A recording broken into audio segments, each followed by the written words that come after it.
For me, imposter syndrome really means that you're doubting your ability to get an outcome. That you're in disbelief and not really owning your experience and your knowledge.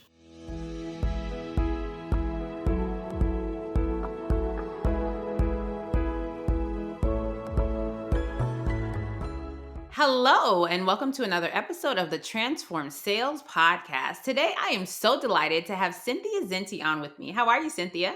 I'm great, Wesleyan. How are you?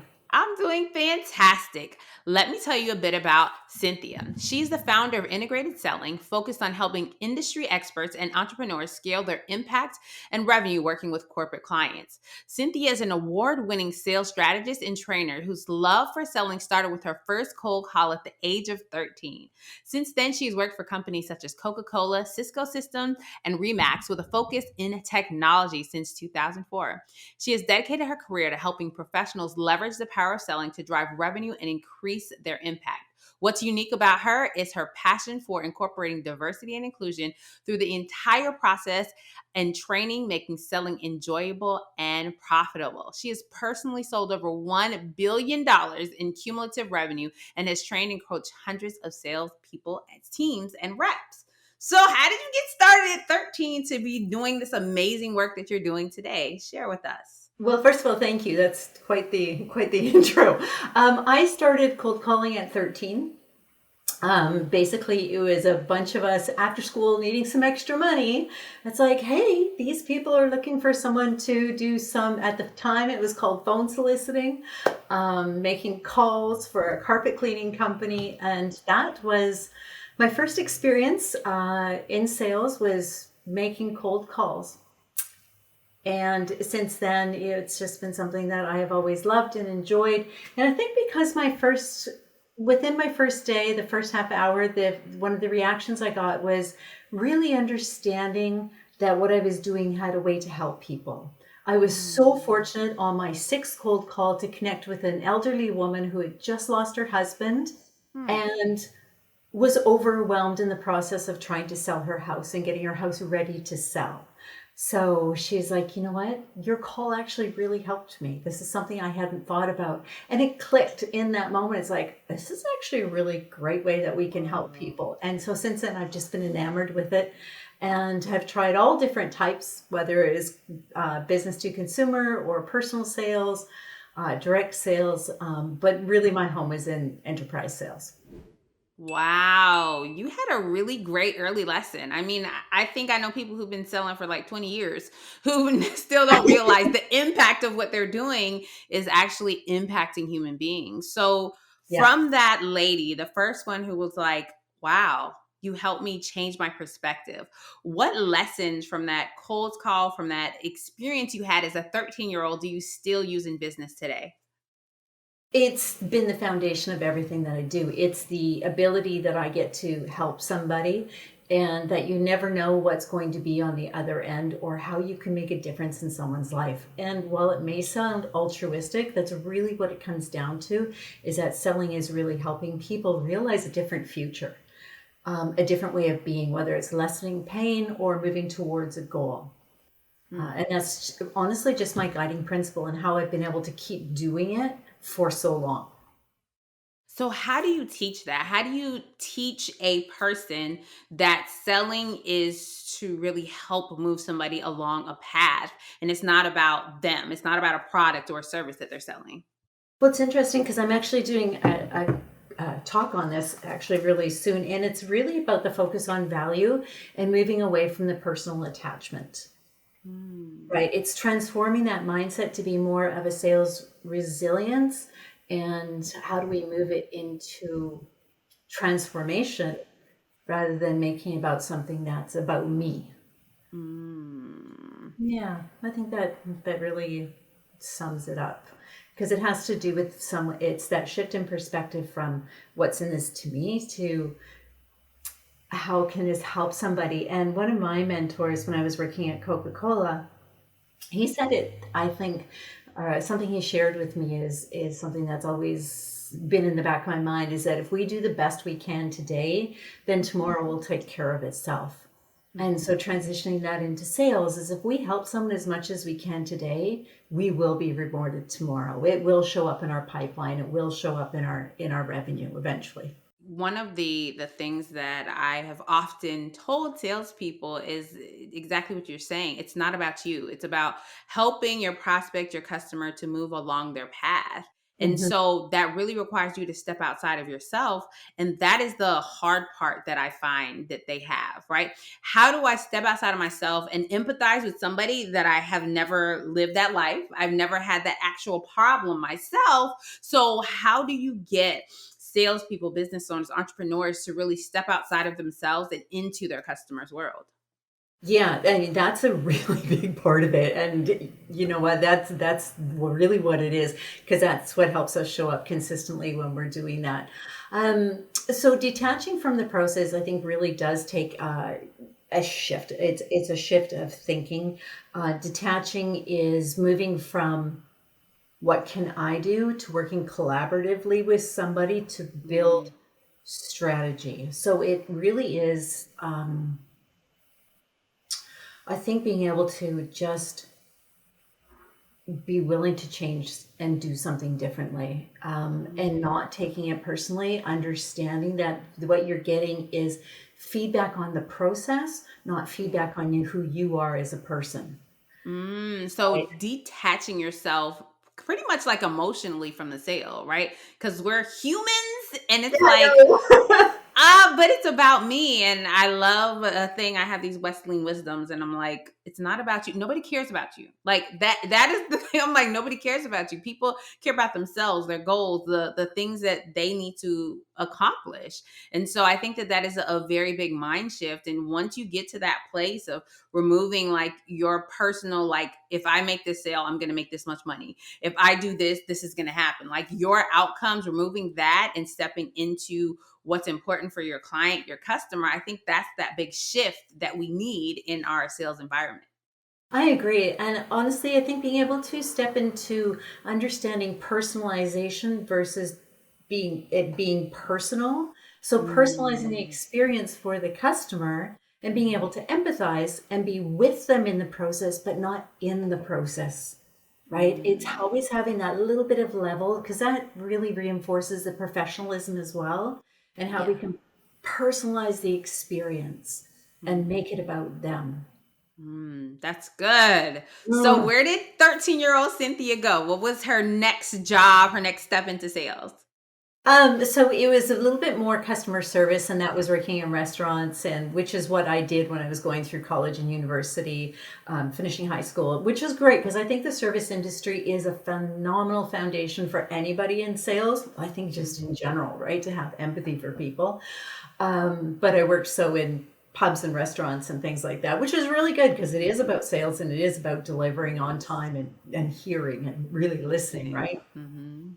And I'm really good at parties because I can walk through a party with a tray full of beer. But anyway, I love it. I love it. I love it. and then from there, I worked in. I do have to say that I tried a 6 month period in accounting, and it was almost the death of me because I'm like, I cannot do this. So my apologies to anybody in accounting, but it just wasn't for me. From there, I went to. I think it was when I first started working. Well, there's always been some sales along the way, but then I went into real estate and got my real estate license and started doing that, Okay. which I really, really enjoyed. But to be honest, I was very young, and there was a lot of imposter syndrome that came up when I was trying to, sell at the time $500,000 homes or $1 million homes. There was a lot of like I say, disbelief, imposter syndrome that came up on there. From there to Coca-Cola to a few other companies along the way. Honestly, I think I've done pretty much everything that could be done. I've done print sales, I've done chemical sales, you name it, I've done it. You've done it. So let's drill down on imposter syndrome. It's not Yes. something that people talk about or they kind of dance around it. So, how do you define imposter syndrome? I think for me, imposter syndrome really means that you're doubting your ability to get an outcome. Mm, That you're in disbelief and not really owning your experience and your knowledge. For some reason, mm, there's something in there that's saying, that's preventing you from really being able to take responsibility for it. And can I share something that came up in a conversation today? And I think this is part of the reason is when we hear a lot of feedback or when we get a lot of feedback and people telling us we've done a good job, that type of thing, it's very general. And we tend to think of our accomplishments very general as well. Yeah. And so I think it doesn't really stick and really resonate. But the more we get specific, like, okay, I closed this contract with so and so, which was worth X amount of dollars, and these people were involved, and this is what the outcome was, this is what it meant to them. I think the more specific we can get, the more it actually changes how we think about our abilities. But I really do think it comes from just our inability to really take ownership and be willing to acknowledge what we have accomplished. Yeah, that's really important. And I think that some of these lessons actually come from childhood. So, I do a lot of mindset work and thinking about looking back to go forward. And so I actually recorded a video recently and I was like, as a little girl, I was always told I was smart. I was always told I was beautiful. So those are two things that no one can ever tell me that I'm not. Can't tell me I'm not smart. Can't tell me I'm not beautiful. But my parents really never said I loved you that much. So that's an important thing that I need to hear these days from my friends, from my kids, from everyone, because I didn't hear a lot growing up. So it's really those things that you may not have heard as much that makes you doubt yourself in an area. And so if we think about how does that resonate to what I'm doing today? How does that resonate to how I show up? Sometimes we have to pour that into ourselves, right? Sometimes we have to say, especially as business owners, if you're a sales leader, you may not have somebody saying, you did a really good job in that one-on-one. You did a really good job in that LinkedIn post. And as leaders, that's what we have to give to our people. We have to make sure that we're giving them those words of affirmation. And it's the small things. It's not just you did really good on the sale. It's you did a really good job on that proposal. It looks great. I don't even have to touch it, right? Like giving those small moments of affirmation and gratitude throughout the sales process. Yeah, you know what? Well, first of all, I love that you heard that growing up, but I wish that you'd heard I love you more. So, Yeah. yeah, but that's just it. I mean, I have so many things. Mine was the flip side of that. I did hear you're really, really smart. You're really unique in how you think, but you're not going to fit in because of how you think. People are not going to get you, right? So it was kind of this weird, okay, they think I'm smart, but then I'm not really going to fit in. Anyhow, I think we all have these stories or these things that we've heard, right? A lot of the work I do right now is, and because I work in two things in parallel, like I help people with the skills training, but I also do a lot of work in parallel on the mindset and everything that goes to support the individual going through sales. Lately, a lot of that work has been around emotional regulation, so that you can show up consistently, and what that really looks like is being able to identify those stories that we hear and make space for them. Be grateful, like, yeah, okay, in the past, like this is what I was missing, or this is what I heard. And to your point, how do I bring this in for myself now or for the people that I'm supporting? And that's really important. There's so much training, leadership training, sales training. It's so tactical. It's so skills based. And I'm like, I can teach you how to cold call. I can teach you how to do a discovery call. But if you still don't think you're good enough, it's never going to go anywhere. Right. And so Yeah. it's like we have to break that stigma and we have to help people understand that talking about their mental health at work, in business is okay. It's okay to say, I'm a little bit uncomfortable with this. It's okay, right? We create those safe spaces as leaders, as people, to make sure that people can open up and really be themselves. That's really important. And I love that you talk about it as much as you do, because we have so much, we're bombarded with so many messages about you can do this, you can do this in 5 days, you can have 10 customers in this days, and you can do this and do this and do this. And it's not reality, right? That's not helpful for anybody. It does really play into our mental health. And so being able to have conversations in safe spaces, like you're saying, especially leadership, creating those where someone can come forward and say, you know what, I feel like I should be able to do this, but I'm not able to do this. Is there something wrong with me? Just to have those conversations where they can be honest with themselves and you can actually support them. That is so incredible. And I love that you do that. Yeah. And a lot of times it's people, leaders, they want to do it, but they don't have the tools. They don't know how.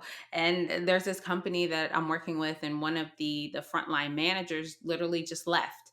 Didn't give any note, just left, right? And so that person's manager was struggling with it. I said, so this is what you're going to do. You're going to call a team meeting, and on this team meeting, let everybody air out their dirty laundry, like whatever's on their mind. Have them move one step forward. And then I want each person to share a moment of gratitude, something they are grateful for somebody else on the team. And she's just looking at me like, what? And I said, she was like, nobody's going to say anything. I said, you have to open it up and be vulnerable.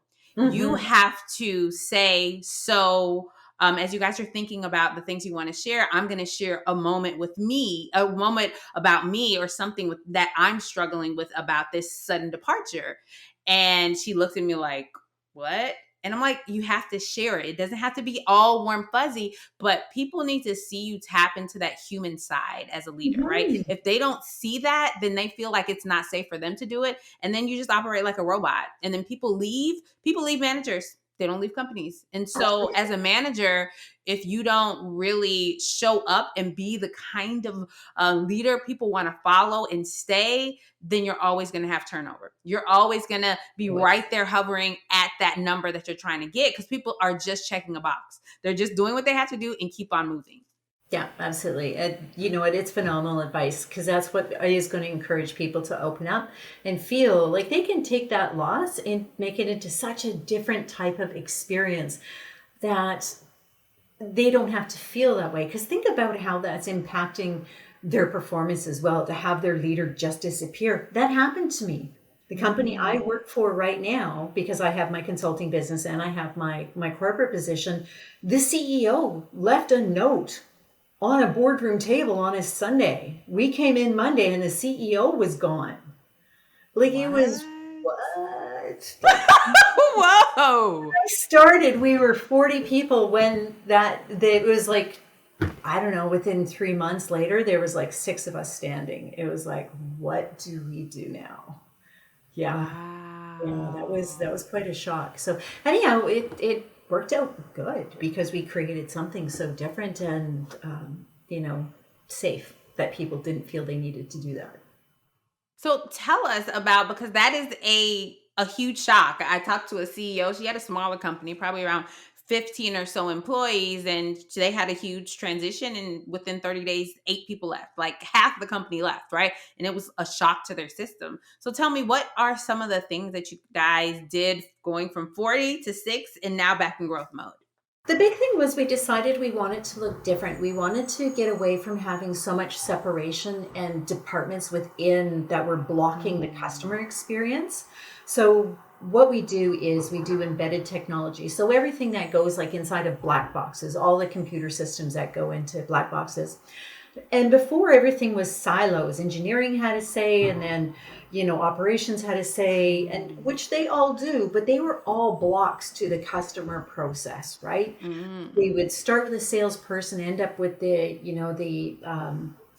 sales engineer, and then we back to the salesperson, and then off to operations and engineering, and it was just this massive, confusing, complex process for the customers. So we Mm. just decided everything was going to be transparent and really working as a team to make it smooth, to reduce timelines, to reduce, anything that was a barrier to having a project moving forward. That was the main thing we Mm. did, and that was the thing that really customers, it increased the retention and the volume that we were doing with them as well. Wow. So you guys essentially became, in my mind, like customer centric and customer obsessed. It's Oh, like, what is absolutely. best for the customer? It doesn't matter how we like to work internally. It's about, what does the customer want? How are they going to get all this information? Like, being so focused on the customer, it sounds like that's really what turned the company around. Yeah, and you know what? When you're dealing with the big defense contractors like a Northrop Grumman or General Dynamics, when they're calling in and there's somebody out in the field and they need an answer, they don't need to be put on hold or submit a support ticket. They need somebody right now. So we actually reduced all that and gave them direct access to all the engineering team and all the tech support they needed. It worked for us because we were still able to track it, but they didn't need to go through a complex process to get there. So it's understanding what's necessary for your customer depending on what their situation is or their environment. And they can't get that level of service with anybody else in the market. So And so, as you're saying that, the thing that pops into my brain is like making your internal processes align with what your customers need, not what makes life easy for you or what you right? like or what, right? It's like, this is what our customers need. And I get it. When I was selling capital equipment, if there's a line down in the plant and they are depending on your instrument to help them, and like every hour down, every minute down, they're losing millions of dollars, it's like, I don't want to be passed around. I need somebody that I can pick up the phone and say, help me now. Yeah. So understanding that, and you're right, it makes you have these raving fan customers that they're like, I don't care how much more it costs. I get what I pay for. I pay a premium to have access. And that's the big thing is that it doesn't become about price anymore. It takes you out of that conversation completely, which is phenomenal for your sales teams is that they're not competing on price anymore. So, interesting thing before all that happened, we were coming in, margins were, maybe 20-30%. And then all of a sudden when people, I won't disclose what our margins are, but it is all of a sudden you're looking at margins that are, double that. And so really, what is the trade-off? Yeah, you have to answer the engineering calls, but what does it do for, your cash flow at the other end? Yes. And this is a message for every single entrepreneur out there. You Cash need to flow. do more business with the right people. Literally, when I started taking that view, I have less customers that pay me more because I'm like, I'm sorry, you're not a good fit for us. I tell people no now, whereas because I know the type of customers that work best for me. And if I enjoy working with them, yes, I'm making higher profitability, but I enjoy it. And as an entrepreneur, you should enjoy the work you do. It should not be like I tell people, if I want frustration, I'll go work for somebody. I'm not being frustrated to work for myself, right? And so even on the flip side of how you apply that as an entrepreneur, it's really important. You know what? It's the joy quota. It's like, okay, I'm showing up today because, I've got these customers that I love working with and they're willing to work with me. And it's an experience. I use this word collaborate a lot, but we can create something and it's not transactional. Transactional is a Mm-hmm. race to the bottom, right? We're just going to be competing on price and knowing that, um, it makes all the difference. So you can make selections like you're talking about in the customers that you work with. But it does require some work on this is another message for the entrepreneurs, especially if you're just starting out, is doing the work, having those customer interviews and making sure you really understand what it is you're solving for. Because you got to speak specifically to people about what you're solving for so that you're not tire kicking and you're not spending your time disqualifying. You're working with the people that there's already alignment. Yeah, like really understanding who you serve and how you serve them, right? Like not saying, I sell software to anyone who has a problem with payroll. What does that even mean? Like, and a lot of times you get on calls with people and they're like, what? And even salespeople within large organizations, they don't have a clearly defined, this is how we serve people. And it's because the company doesn't have that infrastructure. You know what I mean? And so getting down to the smallest addressable market, being the big fish in the teeny tiny pond is really what helps you move the needle when you're working, whether you're in a company or you're working for yourself. Mm-hmm. So I wanted to tap on the diversity, equity, and inclusion portion of what you do. How does that show up in your life, whether in your consulting or in your corporate career? It shows up everywhere. I think you already know that I have a son who's developmentally delayed, and so that has really changed my perspective on seeing how he navigates the world and how people see him in the world. But also, having this extensive career in sales, I have been in so many rooms that have been so uncomfortable because it's not been a safe space for me, whether it's I've been dismissed or over talked or there's been sexual innuendos and things like that. So really what I do is I try to make sure that the language is not It's not bypassing, it's not dismissive, it's not repressing anybody's thoughts or feelings, that it is a culture where we can have transparent conversations physically, mentally, emotionally. So it's understanding also, being in leadership, it's understanding that people cannot always show up 100%. Mm, Right. And it's also calling people out a lot. yeah. Not in a bad way, but have you considered looking at this a little bit differently to make it more accessible and more inclusive to people? Yeah. Right. And the thing that we don't often talk about in this diversity, equity, and inclusion conversation is people. I like to say who learn differently because I have a dyslexic son, and so that is very inherently in my heart and mind. And Mhm. so even when I'm working with an organization, it's like I tell them, I'm like, you're going to hear me. You have written words. You're going to have exercise. You're going to do it with your hands because everyone learns differently. And how about Absolutely. you be patient with your colleague who looks a little bit like they're lost, and explain it to them a little differently if I don't say it the right way. Or if I'm saying the same thing over and over and you're like, what is she doing? I'm trying to make sure I have agreement on everybody's face.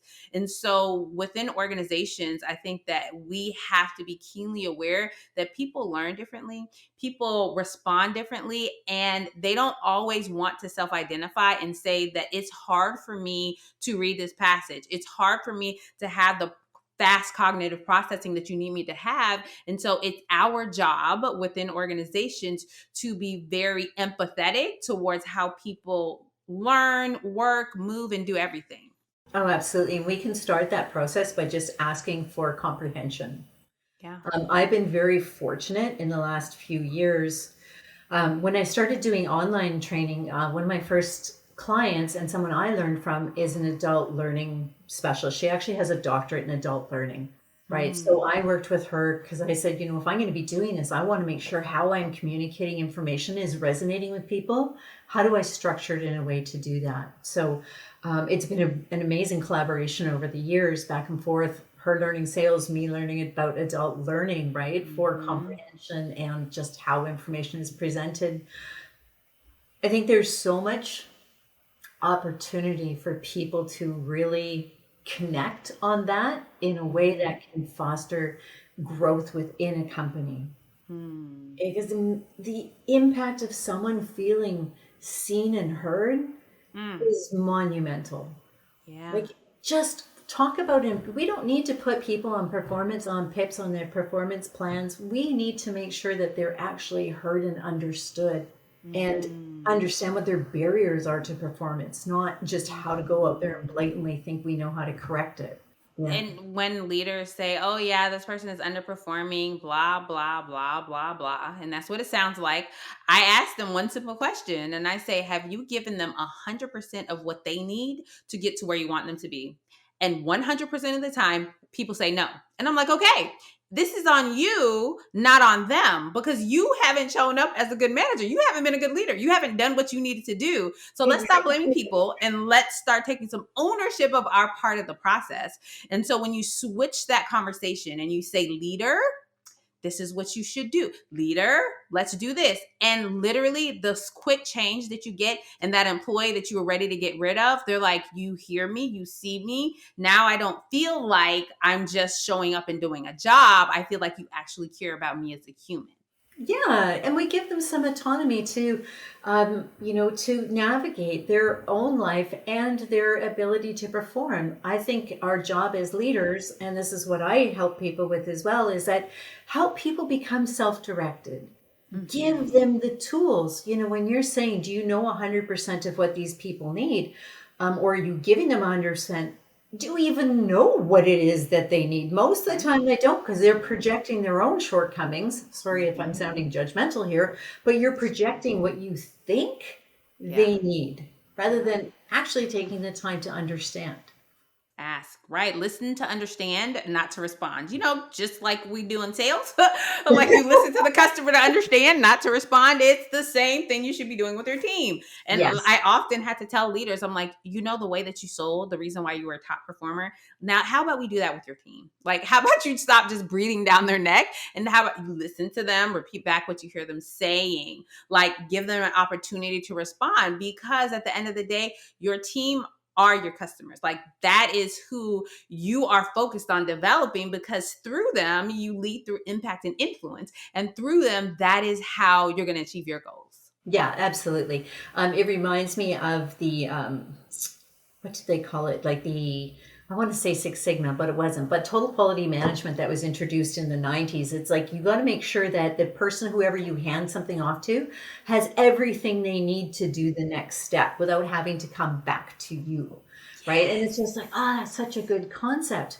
Um, and it's a difference between, and this is a question that, I like to have people ask their teams is, do you feel like I understood what you were saying?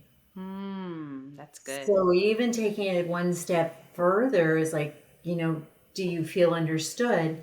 Do you feel I understood what you were saying? You feel I, again, that ownership piece is I. Do you feel like I understood? Not did you understand me? Do you feel like I understood? And using those I statements in leadership, using those I statements just as a person within an organization, it personalizes it and you take ownership of it. And when you take ownership of it, people feel like you are a person who I can stand behind, stand with, stand next to, because you're saying, yeah, I made a mistake here, or I think we should do this. Not you, not we, not they, I. Yeah, it's so powerful and it's so easy. But I think what the big challenge is that people feel like it's a reflection of who they are as a leader, when really that is the strength of a leader, is being able to take ownership for it and saying, it's okay not to be perfect. Nobody said we needed to be perfect, but I do need to take ownership of it because that's what leadership is. And then how do I move forward with it? What do I do about this absolutely. now? Yeah. So I am curious. You've had a very dynamic career. Who is the person in your life that you would say has made the biggest impact on the way that you show up today? Well, it changes all the time, but the way I show up consistently probably has more to do with, maybe I can talk about the guiding principles I that the ones that resonate with me the most, and it goes back also to some time ago, and it was a book written by Miguel Rodriguez, and it was the Four Agreements. So this goes back a long time ago, but one of the four agreements is be impeccable with your word.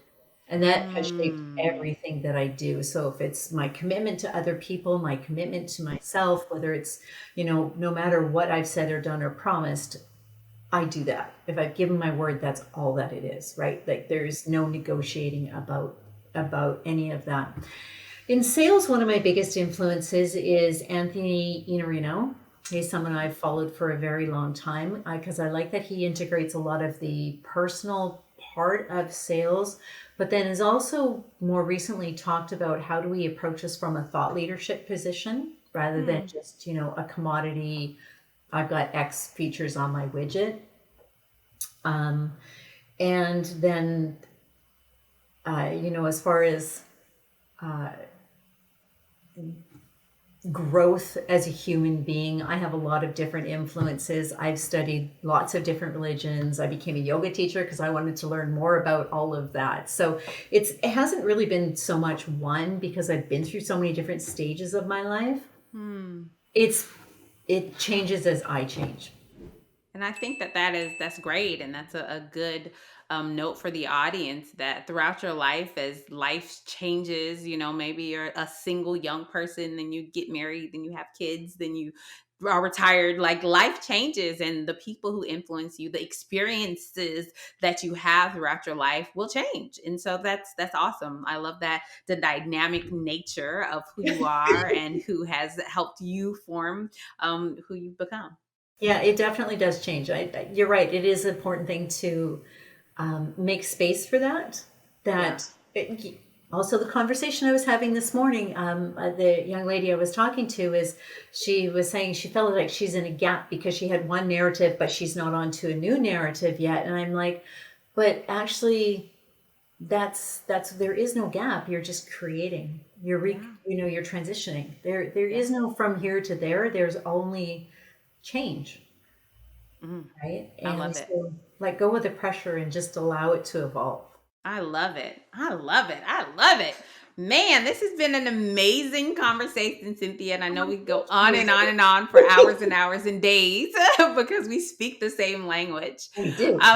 What is the one best way for people to get in contact with you if they want to chat with you more? Probably through LinkedIn. I do have my website, which is integratedselling.com, but LinkedIn is where I'm most active. Okay. And yeah, I spend a lot of time, as you know, on there, and that's where I love to help people. So you're right. Awesome. Well, thank you so much, Cynthia, for Thanks your for having me.